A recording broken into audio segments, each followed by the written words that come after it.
فرش التراب.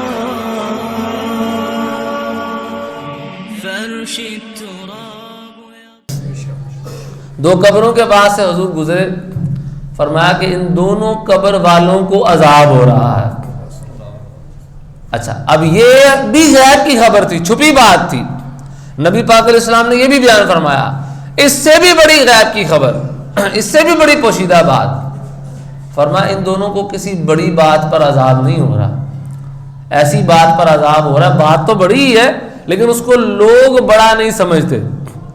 یعنی نبی پاک علیہ السلام نے یہ بھی بیان فرمایا کہ عذاب ہو رہا ہے، اور یہ بھی بیان فرمایا کہ عذاب ہو کیوں رہا ہے. یعنی یہ بات بیان کرنا تو اس سے بھی اوپر والی بات ہے نا، کہ کسی کو اللہ تعالیٰ کی طرف سے عذاب کیوں دیا جا رہا ہے. تو یہ نبی پاک علیہ السلام کا علم مبارک، آپ کی شان، آپ کا علم غیب.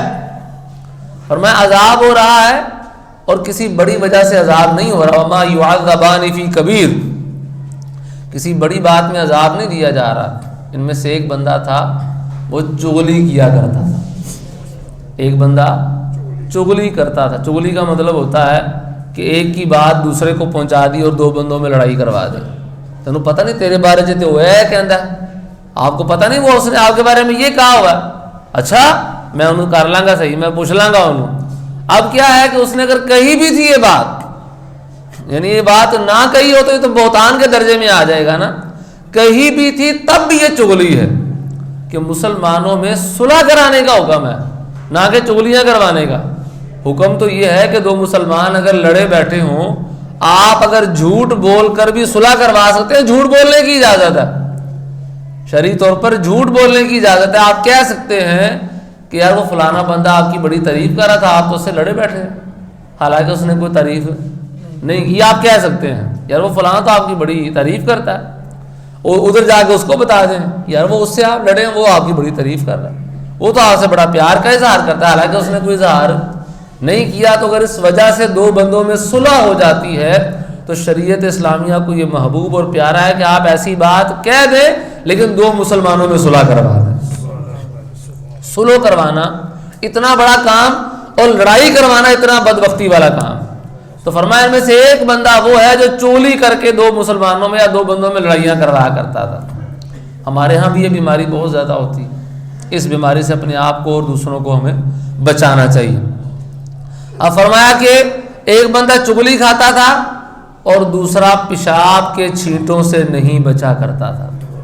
دوسرے کو عذاب کیوں ہو رہا ہے کہ وہ پیشاب کرتا تھا تو پیشاب کے چھینٹوں سے نہیں بچا کرتا تھا. ہمارے ہاں بھی یہ بڑا معمول ہے، پیشاب کرتے ہیں ہمارے نوجوان. ہمارے ہاں اب تو جگہ ایسی بنا دی گئی ہیں جہاں کھڑے ہو کر پیشاب کیا جاتا ہے. چھینٹے آگے واپس کپڑوں پہ پڑتے ہیں، جسم پر پڑتے ہیں، کپڑے بھی ناپاک، جسم بھی ناپاک. چونکہ ایسے بندوں نے نہ نماز پڑھنی ہوتی ہے نہ کسی طہارت والی جگہ پر جانا ہوتا ہے، ایسے بعض نوجوانوں نے، تو انہیں پھر پرواہ کوئی نہیں ہوتی. حالانکہ یہ پرواہ والی بات ہے، اس کی پرواہ کرنی ہے.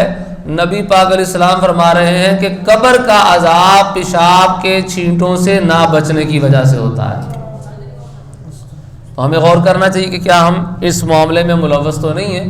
جب بھی واش روم جائیں، اپنی حاجت سے فارغ ہوں تو طہارت اچھے طریقے سے کرنی چاہیے اور اپنے آپ کو نجاست سے آلودہ ہونے سے ہمیں بچانا یہ لازمی اور ضروری ہے. تو کھڑے ہو کر پیشاب کرنا بھی، اچھا کھڑے ہو کر پیشاب کرنے کے والے سے مسئلہ ایک بیان کرتا چلوں کہ اگر کسی کو کوئی واقعی مجبوری ہے، بیٹھ کر نہیں ہو سکتا، تو کھڑے ہو کر پیشاب کرنا جائز ہے. کسی موقع پہ اگر کوئی مجبوری بن جائے، کوئی مسئلہ ہو جائے تو کھڑے ہو کر بھی کیا جا سکتا ہے. لیکن بہرحال اگلا حکم تو وہ موجود ہی رہے گا کہ اپنے آپ کو نجاست سے لازمی آپ نے محفوظ رکھنا. لیکن سنت کیا ہے، سنت طریقہ کیا ہے جس کی ترغیب ہے، وہ کیا ہے کہ پیشاب جب بھی کرنا ہے بیٹھ کر کرنا. اگر کوئی مجبوری نہ ہو تو کھڑے ہو کر آپ نہیں کریں گے. تو بہرحال فرمایا کہ دوسرا بندہ وہ تھا جو اپنے آپ کو پیشاب کے چھینٹوں سے نہیں بچاتا تھا. اب آپ غور فرما لیں کہ نبی پاک علیہ الصلوۃ والسلام سیدہ عائشہ صدیقہ رضی اللہ تعالیٰ عنہا نے کیا بیان فرمایا کہ وہ دیکھ لیتے تھے جو میں نہیں دیکھ سکتی. تو نبی پاک علیہ السلام وہ دیکھ رہے ہیں، بخاری کی روایت ہے کہ وہ دیکھ رہے ہیں کہ جو ہم لوگ نہیں دیکھ سکتے. قبر میں عذاب ہو رہا ہے، اور عذاب بھی کیوں ہو رہا ہے؟